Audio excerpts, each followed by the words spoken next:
Hello, welcome to Derbyshire Ghosts Volume 2. My name's Richard Felix. I'm Britain's most haunted historian. Derbyshire, land of myths, legends, goblins, boggarts, witches and ghosts. What better place to start a video about Derbyshire ghosts than here in the middle of Derbyshire at Arbor Low, Derbyshire's Stonehenge. On this video we're going to be visiting haunted pubs, stately homes and private houses. We're even going to be revisiting one or two of the places that we visited on Derbyshire Ghosts Volume 1. But this magical place here at the start of the Peak District in Derbyshire has been here for well over 3,000 years. While there's been life on this earth, there has been death. And while there's been death, there have been stories of ghosts. This place, Derbyshire, being so inhospitable during the winter, meant that a lot of the villagers and farmers were trapped by the snows, couldn't get out. And then, when the snows melted and the spring came, they turned up again at the markets in the towns and the villages. And that's when they started to tell their stories of the strange happenings, the things that happened to them during the long, dark Derbyshire nights. But this place here, this is so special. The ancient Britons, going back at least 5,000 years, believed in an afterlife. They believed in another life that went on beneath the ground. They believed that when someone died, that the soul passed from one body to another. And when the Romans invaded here, they couldn't understand why these ancient Britons were such ferocious fighters, why they were not frightened of death. And the reason was, of course, because they believed that death was not the end, that they went on to an afterlife. Now, this place where I'm standing now is a very ancient site. These huge stones that are here now lying down were once standing up. It looks like a clock face. And I'm a great believer in a theory known as the stone tapes. I believe that stone can hold a recording, very similar to videotape and magnetic cassettes. And what I'm going to do is conduct a little experiment while I'm here at Arbor Low to see if I can actually detect any energy that's still being produced from this incredible site here at Arbor Low. This is one of the largest standing stones here at Arbor Low. And if I can just explain a little bit about my theory of the stone tapes. I believe that stone can hold a recording, very similar to a cassette or a videotape. It's to do very much with tragic, traumatic, premature death. Murders, suicides, battles, accidents, and of course sacrifices. The amount of human sacrifice that must have gone on here at this place is a reason why I believe it is so haunted. There are stories of boggarts, vengeful spirits that still linger. People living around this area will not venture onto this site at night for fear of the boggarts. But back to this stone tape business. What I have with me is a crystal which can detect energy. Many years ago I was reading a book about dowsing, and it stated that this person had a dowsing crystal similar to this one. When he went to Avebury, he put his hand on one of the stones and felt the energy surging through his fingers, through his body and down into the crystal, which made the crystal go backwards and forwards like this. I've tried it frequently and it works, but I've never tried it here, not at Arbor Low. And I must say it's a very windy morning in October. The stone is now completely still. I believe if I put my hand on that stone, it'll be like plugging into a 13 amp socket. The energy will surge through and start this crystal to go backwards and forwards. We'll soon see. Here we go.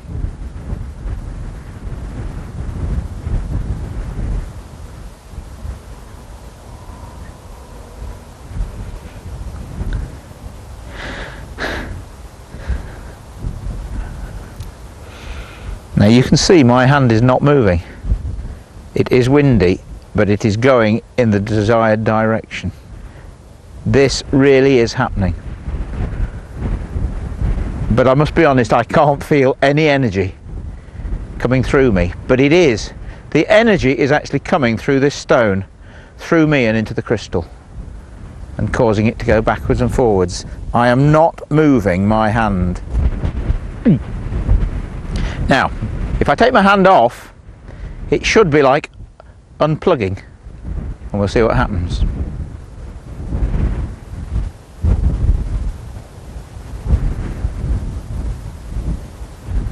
And it does stop.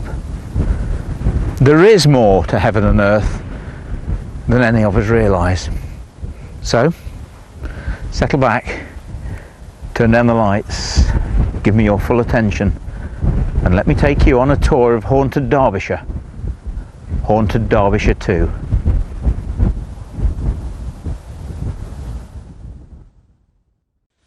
And this is more like Blair Witch country than Derbyshire. I'm only about 2 miles from the centre of Derby, in Cotter's Wood at Little Eaton, right on top of the village, looking down on the primary school to this day. Here in the 1800s lived a farm labourer and his wife. Here in this hollow, in fact you can still see the remains of the stone from the walls of that ill-fated cottage. Here is it, I don't know, part of their original fire grate. Nobody knows. The farm labourer went to work as he did every morning, left his wife baking cakes. During the morning they had unwanted visitors. Robbers broke through the door, attacked the wife and murdered her. Stole what they could find of value and left. That evening the labourer came home as usual to find the door open and blood trickling down the doorstep. He walked inside and to his shock and horror saw his dead wife lying on the floor. It was all too much for him. He took himself away from the cottage and climbed the nearest highest tree. This old oak tree here, which still overlooks the village to this day. He tied a rope to one of the boughs near the top of the tree and hanged himself. They say it took him over 20 minutes to die of slow strangulation. His ghost still wanders, and legend has it that soon after the incident all the leaves at the top of the tree went black and formed the shape of a hand pointing down to where the cottage was, to where that dreadful incident took place, and also that the boughs at the top withered and died. As you can see, that's what's happened here to this tree. It's not a nice place to be, not even in the daytime. Due to the density of the trees, it's always dark. I shudder to think what it's like at night. But people walking their dogs, courting couples that come up here, have reported that on a dark, windy night when there's a full moon, people can still hear the rope swaying backwards and forwards and creaking from the bough at the top of that old haunted oak tree here at Little Eaton in Derbyshire.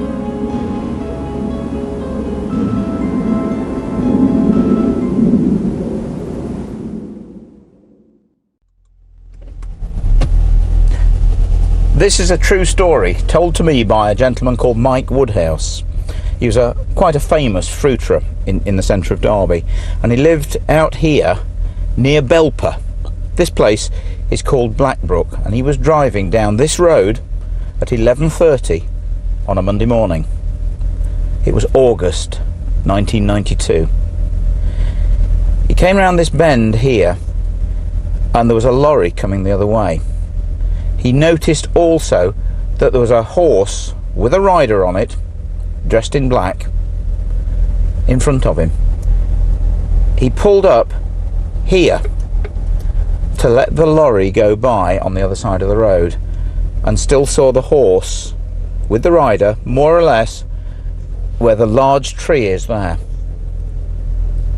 He was more concerned about the lorry, so obviously he stopped looking at the horse, and then when the lorry had gone, continued. The horse and the rider had gone. It was wearing black. He found it rather strange because the rider had got a tricorn hat and a long black cloak, and it was at that very tree that I've just passed.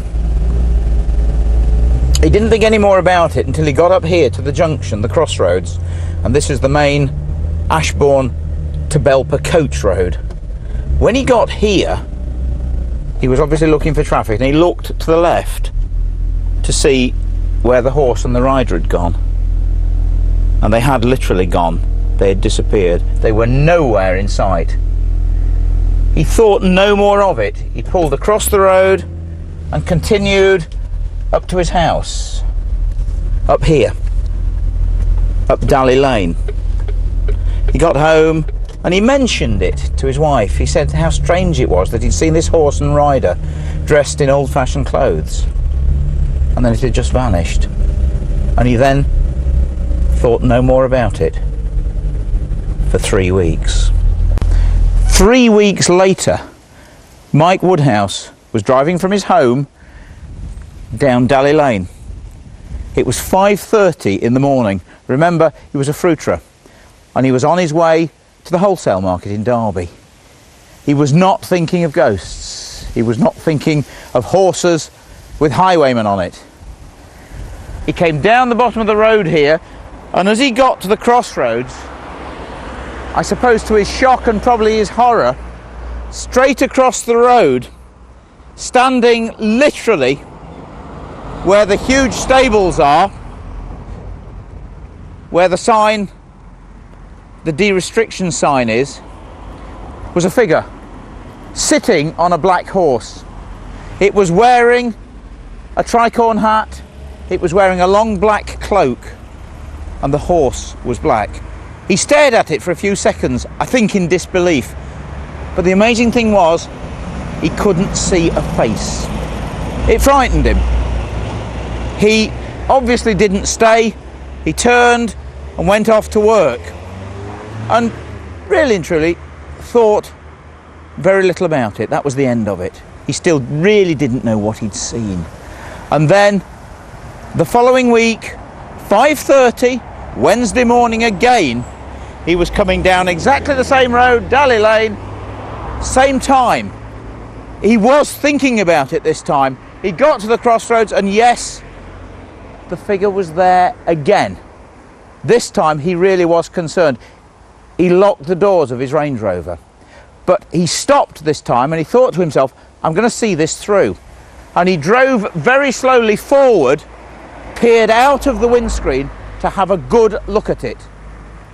He could still see the figure there, but same thing again, no face. And then it vanished. And then Mick again went off to work. Now, Mike Woodhouse is a very down-to-earth, ordinary sort of bloke. He was a market trader. He is not the sort of person, A, that sees ghosts, and B, that would make stories up.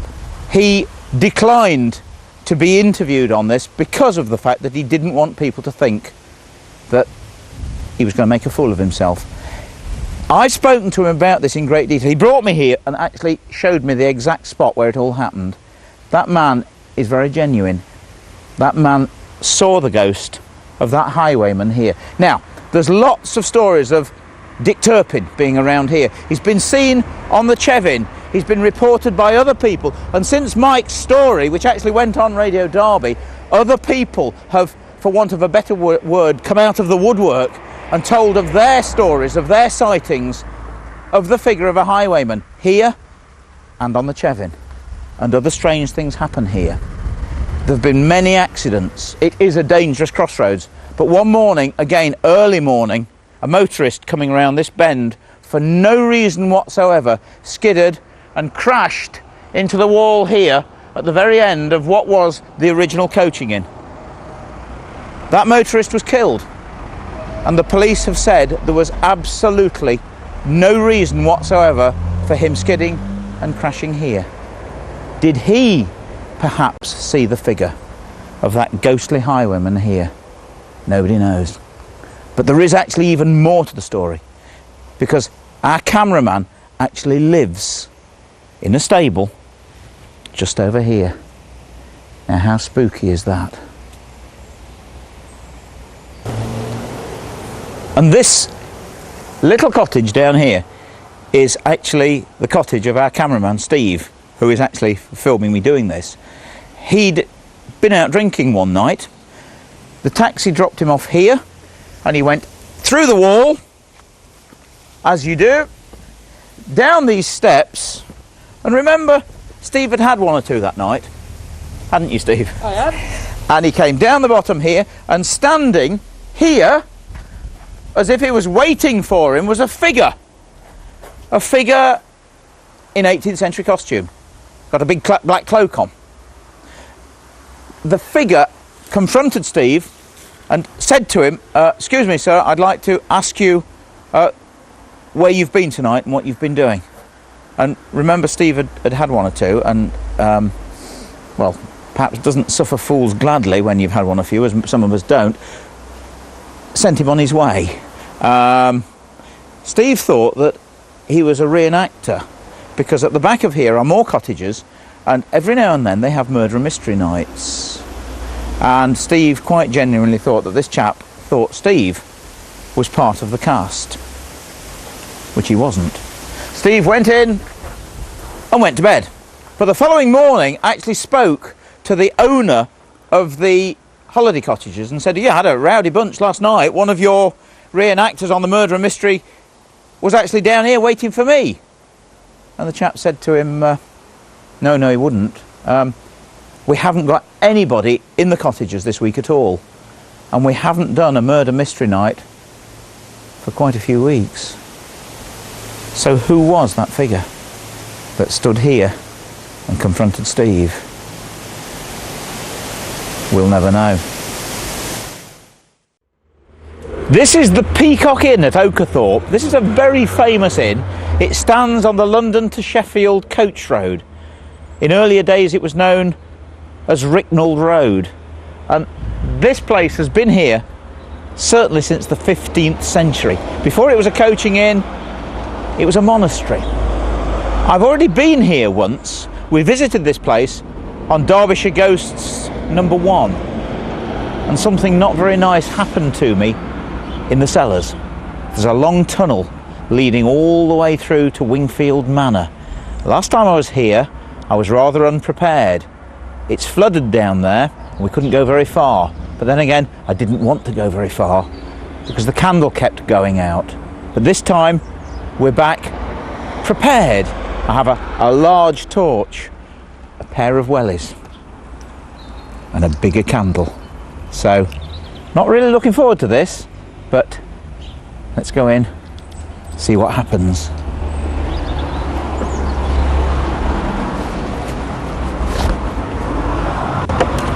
Well, I'm back. I'm inside the Peacock. I've never tried to hide the fact that I am frightened of ghosts, and this is not for the video, this is genuine. I always have been. The fact that something actually happened to both Steve and I, the cameraman, down in the tunnels under here, makes it very difficult for us to go back, because we both hightailed it out of here last time. I've got my kit, my wellies, because it's flooded down there, the trusty EMF meter, and Steve's 1 million candle power torch, just in case. And the candle, bigger one, this won't blow out. And the landlord just furnished me with a stiff brandy. Bit of Dutch courage before I go down. So, cheers. Here we go. I genuinely am quite apprehensive about doing this and going down into that tunnel. See what happens.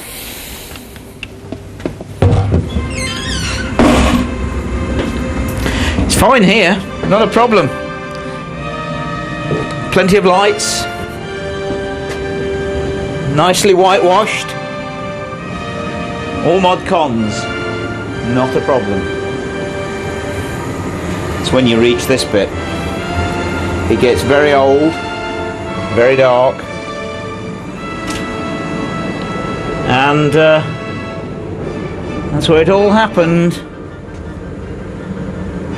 down here. Right, shoes off.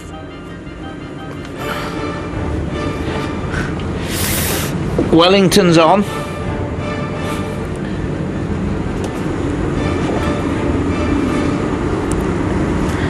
And the story is that there are two parts under here.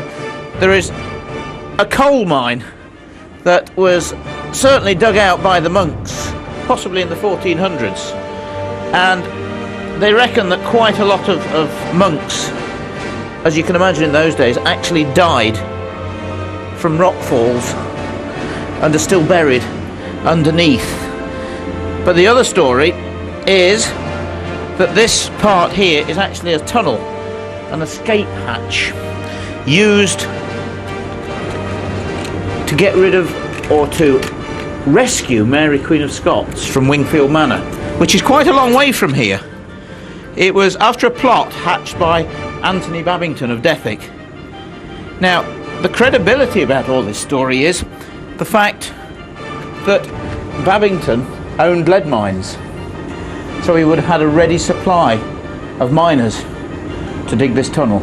It is possible. It's a long way, but it is possible. But I'm hopefully going down now to try and trace the tunnel for the first time ever.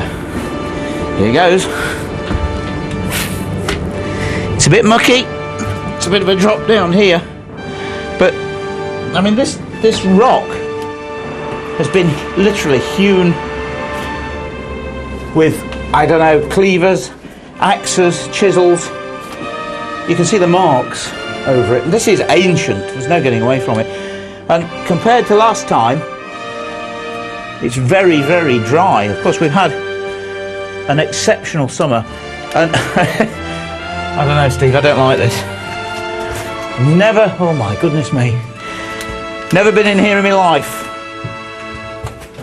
And it goes a long way. You all right on the floor? Because it's a bit, here we go. Do you know, I'll keep this on. Now, last time I was here, I hadn't got anything like this far. And this candle, or not this candle, a candle had gone out twice. This time it hasn't. So we're continuing on. There's a puddle here. Good God. Oh God, I've gone right in. I've nearly disappeared. It's full of mud. And I feel like I'm back on Hoylake Beach when we got stuck in the mud in the vehicle. Try and pull myself out. Yes. How can I get round? This way, I think. I think, Steve, as much as I don't want to go on my own, oh God, there's another one down there. I think you need to stay here. I don't like this. My goodness. I'm going to carry on. Undaunted. Oh God. I don't know whether you can get the camera over this way. If you can move a bit farther forward, Steve. Keep coming. There's a tunnel that's completely silted up here, stretching off somewhere, I don't know where. And I'm nearly through this bit. There's another one. Oh gosh. There's another one going off here. to the left and there's been a rock fall. It looks bloody dangerous. Perhaps I shouldn't speak quite so loud. And the candle's gone. Now, somehow,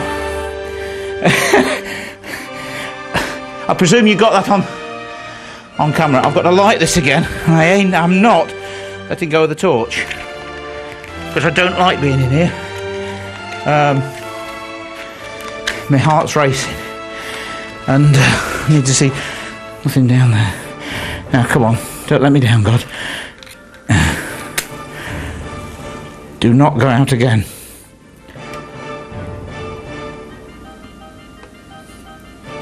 Blast it. Now there have been reports of ghostly figures of monks actually wandering along this tunnel. That was me. I'm breathing heavily.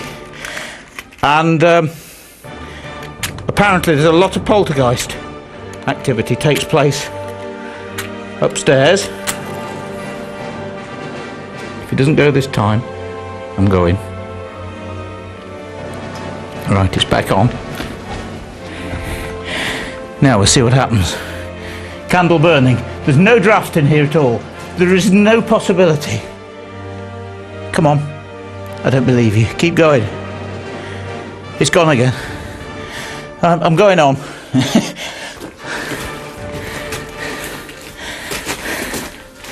Yep, another hole here. Wow. Yeah, another tunnel here. And it continues on. I can't get any farther. It's very muddy and I'll sink into it there. And it continues off through there for a long way. But that's twice the candle's gone. Again, just the same as before. I've had enough. And I think I've explored as far as I can. But as yet, no white monks. I'm rather pleased to say. So, we've gone as far as we can through this old ancient tunnel. Last time I was here the candle went out twice. This time candle's gone out twice, and I think it's time for a sharp exit.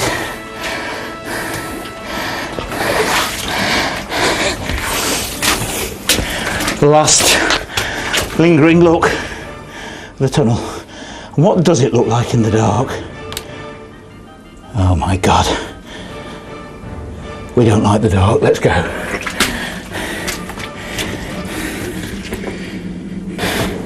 Right. Twice. Just the same. Candle gone.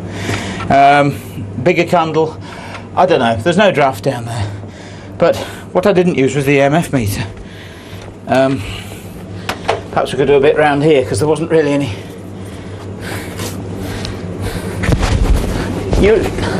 Nobody's got the EMF meter. Deli, you haven't got the EMF meter, have you? No. I've got it. I had it on my inside pocket here. Definitely had it. I put it on my inside pocket.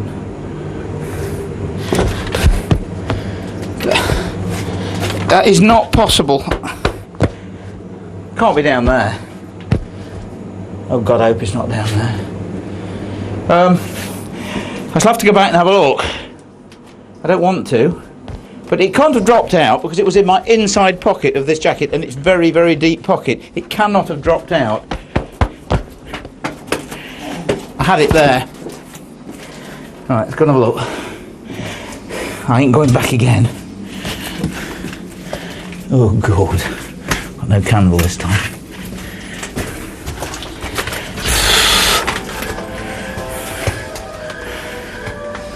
Hey look! Shit. It's on it. Look, that... Yes, I suppose it could have fallen out. It didn't, I'm sure. I'd got it in my inside pocket. And I've got to go all the way back through there now. And get it. Now, strange things happen with this EMF meter. Very strange things. The other day, we were, gosh, in a haunted property, and all right, I can use it now. I've got it, but I reckon someone else wanted it. No, there's absolutely noise. Yeah, don't know what that is. Yeah, we were in a haunted property the other day, and this was sitting on the table, and went off on its own for absolutely no reason at all. Obviously some spirits around, and then drained the battery. How that got there, I don't know. Strange, but true. Didn't expect a second journey down there. Now, I don't know about that, I really don't. Last time I was here was with the Derby Evening Telegraph. They brought a photographer down to cover the National Ghost Tour of Great Britain. A lad called Stuart. And while he was here, he had 8 fresh batteries drained from his camera. He said it was not possible. He was showing me, he said, look Richard, he was saying, look at the meter on the side of my camera. He was saying, that's fully charged. And within 2 photographs, it was completely drained. I believe that is whatever spirits are around here, use it, because remember that ghosts, spirits need energy to materialise, to do things. And I think they were taking the energy from his batteries. He said he'd never, ever known that to happen before. But it happened here. I think that's enough. I think I'm ready to get out again. So I'm going.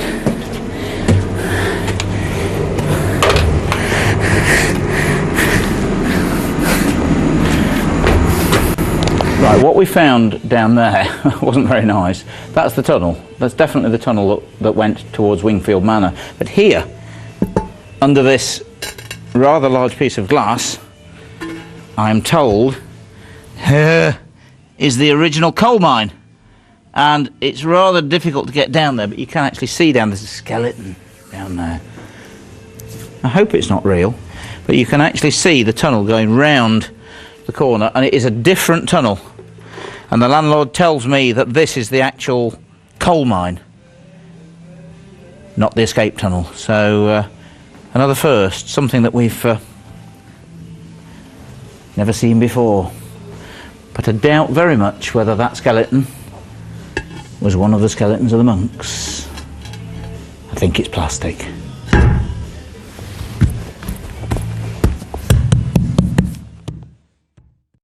Right, now this is a scoop, to say the least.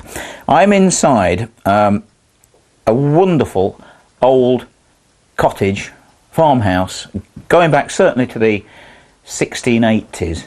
With me, Clive and Kelly, and we've actually got an active ghost, a poltergeist here in your home. And it isn't very often, I'll be honest with you, that you get into a private residence to do this, because a lot of places are pubs and clubs and hotels.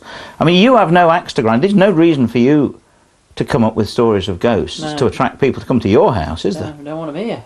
Exactly. And so come on, quickly, Clive, because the amazing thing is we're standing here with coffee, and in about a few minutes 3 exorcists are coming here. The clergy, a vicar, a reverend, and we don't know who else yet, are coming here to do an exorcism in this property. And this is how desperate you are. Well, the vicar came out, well, the local priest, real nice chap he is, and he came out and blessed the house and blessed us and said as we've got an earthbound spirit. And he said a real nice prayer and offered it a way out and showed it the light to go. Yeah, as they do. As they do. But then when he'd finished that while drinking his coffee, he said this is going to do one of 2 things. It'll either settle down and go, or it will wind it up. And it has wound it up, definitely. When was this, Clive? A few days ago? What day was that? Friday? Yeah, I think, yeah. Yeah, it was Friday. Thursday, Friday last week. And it's now Tuesday. And things have got It's Wednesday. things have got worse. Yeah, things have got worse. Stuff's being moved around, and it's very, very unnerving. Frightened me to death. Yeah, you have actually both moved out, of course, for a period of time. Yeah, can't hack it. The only time I feel really safe in the house is if I've got the dog with me, because I'm convinced, is it with the peace offering as it's gave to the dog with the fruit. Yeah. I do think it's not frightened of the dog. It doesn't want to upset the dog. Yeah. So when the dog's with us, we don't get the cold shudder and all the bits and bobs. Now the dog sleeps in the kitchen, and one night or one morning you came down, I believe, and found fruit. There's a bunch of 6 bananas. Yeah. And 5 oranges, which had been lifted out of the fruit bowl, carried off the table, across the kitchen, and put by the fruit bowl. Dog bowl, sorry. Yeah, on the floor. On the floor. Now you could turn around and say, well, the dog had done it. Yeah, fine. It's a very little dog. We'll probably see her later. Yeah. Terrier. The dog never gets on any furniture. Having said that, she got on the chair this morning. Yeah. But the table was full of keys, paper, pens, stuff. Nothing had been knocked on the floor. Now, a bunch of 6 bananas is quite heavy, and for a dog to lift it... There'd be teeth marks. There'd be teeth marks, slobber. It had moved 5 separate oranges and carried them all, so it had done 6 journeys up on the table, no claw marks on the table, no nothing. And the lot was put there, the whole lot. And the dog, of course, is frightened, is she not, in the kitchen? Sometimes she'll go in, there's no problem at all, and normally we've traced it, sort of tracked it down. When anything's happened, the dog is petrified. Really? Absolutely petrified. Really? Yeah. She stand in corners looking at things, or she'll just bolt out of the room. Really? Yeah. I mean, times when we felt the presence in the kitchen, the dog will just bolt out of the room. Right. And sometimes when she's in here, if the log burner's going, she'll get comfy in a basket. All of a sudden she'll come running in there and jump straight on your knee and just push herself back. You can sense fear off the dog, and the dog's looking in. Yeah, because they sense things they see things that we don't. Yeah. They're more sensitive to these things than we are. I mean, the times I feel really bad. I feel really bad about the dog because over the last period of months, leaving her in there. The nights after nights where the dog's been scratching and trying to get out of the kitchen, and I've gone in and like, hey, what's the matter with you? Yeah. Shut up and sit down. Yeah. But she's trying to get away from whatever's in that kitchen. Now, in here, of course, you used to have a very nice picture. We did. Up above the mantelpiece. I mean, that was that last week? It was Friday, fortnight ago. Friday night, sort of, I don't know, 9 o'clock-ish. Yeah. Kirsty was in bed, Kelly was upstairs, and I was standing at the kitchen table. The dog basket was somewhere here. This was moved over there. I think we'd swept up or whatever we'd done. And for what reason, I don't know, I heard something. And I looked over my shoulder, the dog had already gone. She'd gone in. She'd scarpered. Scarp had gone. And the hairs are standing up now. This was doing this, best I can describe it. The picture? The picture was off that. It was there. And the next thing, it just slammed down. And the noise was just, it's like chucking a brick through a window, and glass shattered. The glass went in that room from here. Just shattered to pieces. So it was force that threw it up, but it's something lifted it off this this nail's still here. Yeah. It's it's a strong nail because it had got a cheap, crappy metal frame on it. Yeah. But it was a nice picture, and somebody said the heat from that had warped the frame. But if you put your hand on the bulb, why can it not? It is hot. Well, but on the wall, it's not going to do that. Put your hand on the wall. Yeah, it's not going to do that. It's absolute cold. rubbish. Yeah. The string wasn't broken on the back of the picture. No, so it wasn't, the string had broken and it just happened to fall at that moment. But you actually saw it like this, moving. Moving. And that's the bit that's a bit... Absolutely typical poltergeist activity. And then, I think it was the following morning you got up, didn't you, and walked in there, and all the fruit was there, and that was it then. I thought, can't cope with this anymore. Now, this is, again, unusual. We had to stop filming absolutely abruptly because Stephen, cameraman, actually spotted the car pull up and the clergy have arrived. Now the last thing we wanted was to upset things in any way or upset them, so we just had to stop filming because I'm absolutely positive that much as we'd like to, there's no possibility that they would let us film them doing an exorcism. So we've stopped for a few moments and I've come outside. I am actually going to ask them if I can come back in, because I've never witnessed a real exorcism, but we'll play that one by ear. Right, they've been, the vicars have been. We stayed out of the way, of course, didn't want to disturb or upset them in any way. What did they do? Well, they first of all told us of some of the experiences that they've had in the past of helping other people out. Yeah. Which was quite disturbing, really. But there you go. They said they brought a little silver sprinkler thing that they got holy water out of the fountain, and they went into every single room of the house and gave it a bit of a shake in every corner, which was apparently blessing the house. Yep. We all stood in here, and they blessed us and blessed the house in a prayer. And that was about it, really, wasn't it? The only thing they said, they gave the spirit guidance and recommended, as you might say, and if you're stuck here, go to the light. That's your way out if you are stuck. Yeah. But after they'd done all that, they did say, if you now do one of two things, it will either rest and go to the light, but if it is earthbound and has a problem or something left it needs to do, it will stay. And then they would come back and attempt to force it out. Whether they'd be able to or not, I don't know. So it's a bit of an open book, an open case. Yeah. It's all down to now you staying here. Obviously, it's your home, and see what tonight brings. Yeah, but it could well have made things worse. Really? Well, will you keep in touch with us? Yeah, let us know. yeah, of course. That's fantastic. Kelly, Clive, thanks very much. Thanks ever so much for letting us into your home, and I just hope that it's had the desired effect. Yeah. Thanks. And of course, we're in Derbyshire. We're doing ghosts. We've got to have a haunted, stately home. And what better place than here at Tissington, possibly one of the most beautiful villages in the whole of Derbyshire, steeped in history. And I'm standing in front of Tissington Hall. We're going in, and Sir Richard Fitzherbert is waiting for us with his ghost story. So come inside.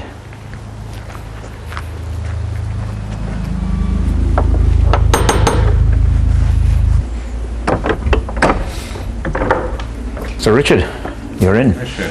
Now, ghosts, I believe? Well, possibly. I thought so. Inside? Let's Or go out? in. They're inside ghosts, Come are they? inside, yeah, we'll find out a little bit more. Great about stuff. it.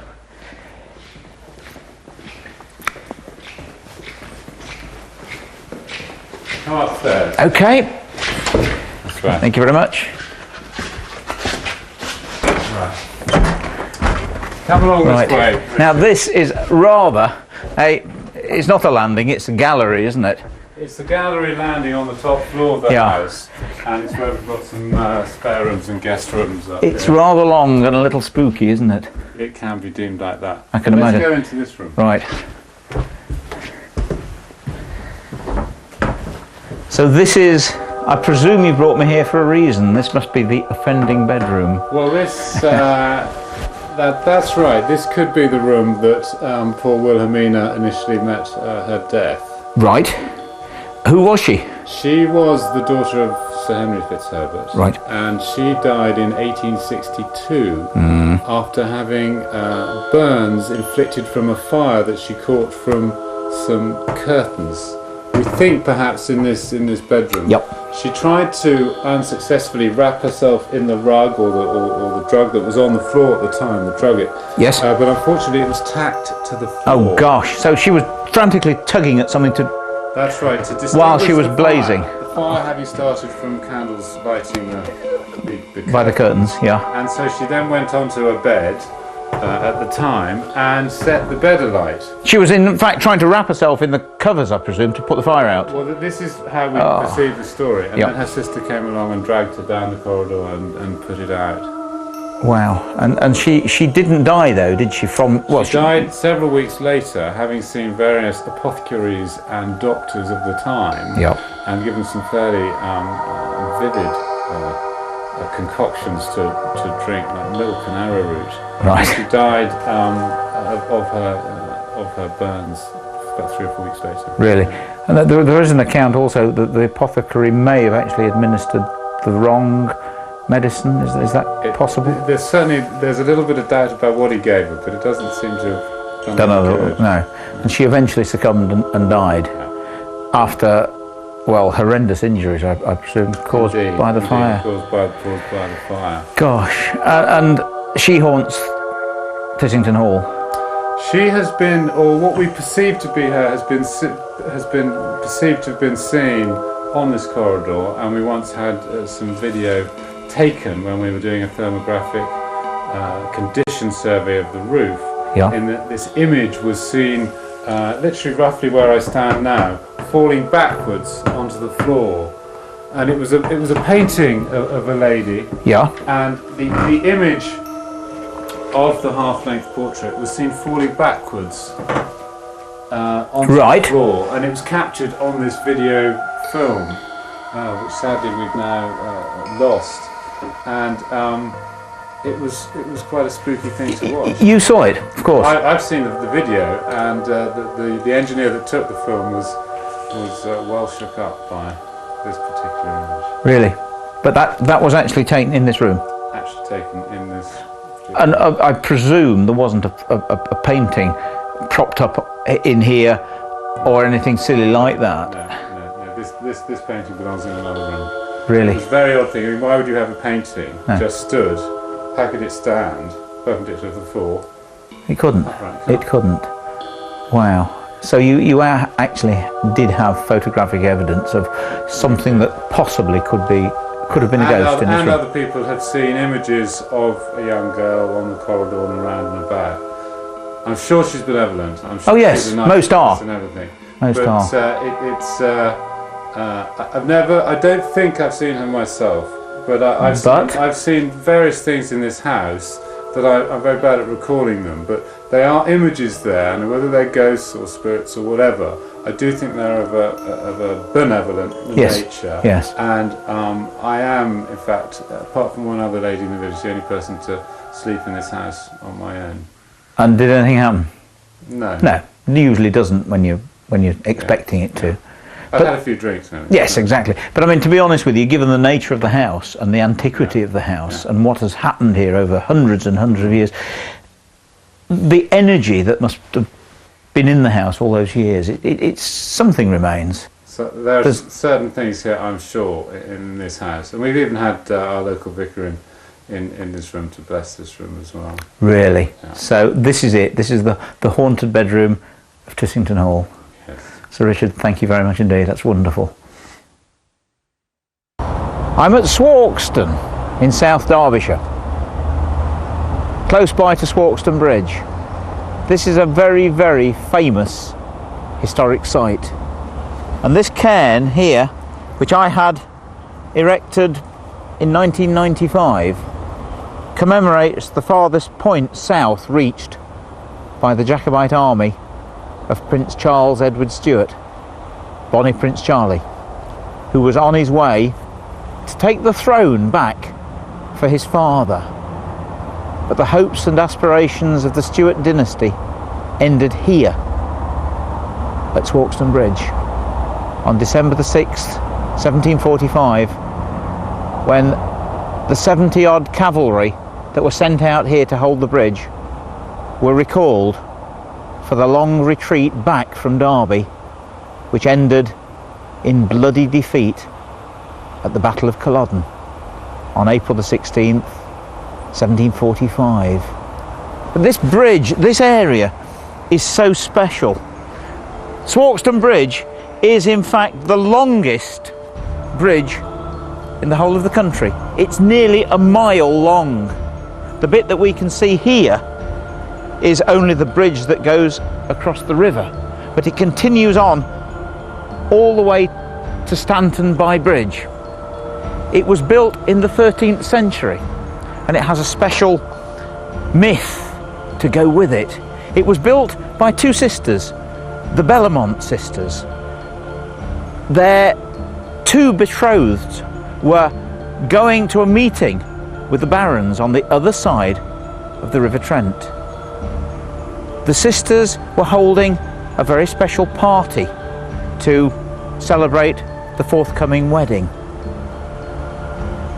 And the two knights decided that they would try and make it back from the meeting. But unfortunately, the River Trent had swollen. It was winter. And they tried to get across on their horses. The horses swam valiantly, but unfortunately were swept away, as were the two men who drowned. And the two sisters spent the rest of their lives raising money and building the bridge and the causeway here over the River Trent. They spent so much money that apparently they both died as paupers and are buried in one single grave in Presswold in Leicestershire. There are, of course, ghost stories connected with this bridge. This is a place of death, of tragedy, and of battle. One of the stories is a gentleman walking his dog across the bridge, and he heard the clatter of horses' hooves and the rattling and jingling of the accoutrements of cavalry. He could see nothing, but he heard them as clear as day. What he believes he heard was the ghostly soldiers of Bonnie Prince Charlie's troops, because it's pretty obvious that, being about 5 miles away from Derby, the first soldiers sent here would have been cavalry. So it's quite correct what he heard. But there's a possibility that it could be soldiers from an earlier battle, because in the 1640s a skirmish was fought here on the bridge between the troops of Oliver Cromwell and King Charles I. Bloody fighting here. Soldiers killed, thrown off the bridge and drowned here in the River Trent. And other people have reported hearing the sound of battle. People sitting in the gardens here in the evening at the Crewe and Harper pub say that they have actually heard the clatter and clamour of battle here at the bridge, but have never reported seeing anything. So nobody really knows who we're hearing here. But of course this is a very large stone bridge, and I'm a great believer, of course, in the stone tape theory, that tragic, traumatic death can be recorded in the fabric of a building or in the stonework of a bridge. And I believe here at this ancient medieval bridge and causeway that we're hearing the clamour of earlier times, of tragic and traumatic death that is replayed over and over again at certain times of the year, when it's possibly the anniversary of the deaths, or possibly when the atmosphere is the same as on that fateful day. I'm on the main road between Ashbourne and Buxton. It's getting a bit bleak. I'm standing in front of what must be the oldest inn in Derbyshire. This goes back to 1472. That's before the Battle of Bosworth. It's called the Bully Thorn, or the Bull in a Thorn Bush. It's been an inn since the 1660s, and a place of this antiquity just has to have more than its fair share of ghosts, and it has. And the landladies experience quite a few of them. So come inside and let's find out all about it. And I'll tell you something else about it. It's got one of the spookiest, creakiest doors I've ever heard. Right, well, we're inside the Bullithorn. With me, the licensee Annette. We go back a long way because I used to bring people out on haunted Derbyshire tours on buses here a long, long time ago. And originally, of course, you actually worked here. I did. Before you were the licensee, so you know all the landlord before us. So you know all the ghostly goings on for many years, don't you? We're not bothered by them. No. We live with them. They live with us. We have odd moments where they sort of make sure that you know that they're still here. Yep. But they're quite happy, I think, with us. at the Most moment. people do live with their ghosts, you know. Most people aren't really frightened of them. But I mean, what sort of things go on? We've had people in the B&B. Yeah. Actually, things have dropped off walls and mirrors have dropped off walls. Yeah. They touch you. They'll touch your hair as you're working. Right. They'll walk past you. You'll feel a draft, and there's just nobody there, as though someone's walked past. But we don't. As I say, we live with them. Do you get sightings? Do you see things? Well, no, I don't. No. I've never seen it. Actually, seen anything sort of solid, if you like. But other people have said they've seen things. Yeah. Yeah. But whether they have. But we don't really know who the ghosts are. When you think, with this going back to 1472, number of people that have lived and died in the place, no wonder There's it's got to be haunted. something here. Yeah. There has to be with the age of the place. Yeah. You mentioned there's someone that Yeah, actually sits. Little Jenny. She's called Little Jenny. A medium came in and she sort of picked up on this little girl who. And she sits there. She sits there on this little box. Yeah.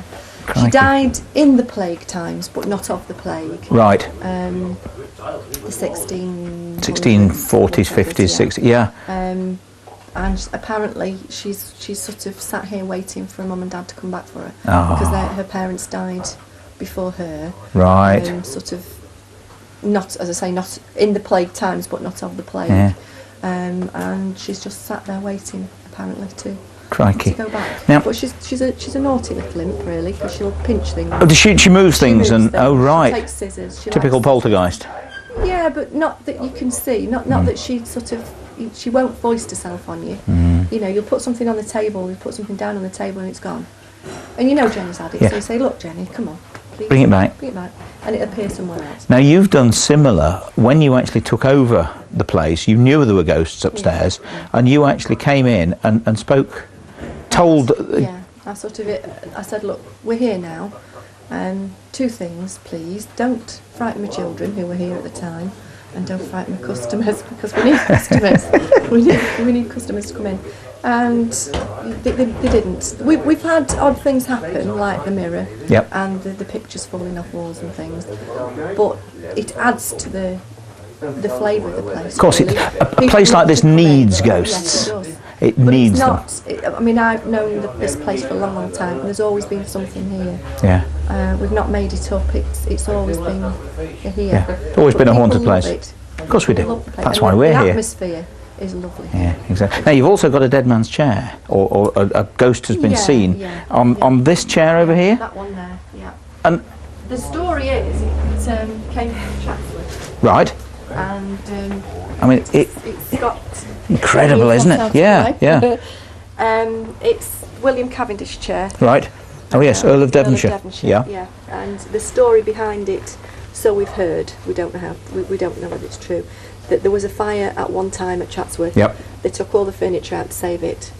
5 chairs went back, one appeared here. Really? We don't know how it came. People report seeing a figure. Yeah, they have seen people sat in the chair.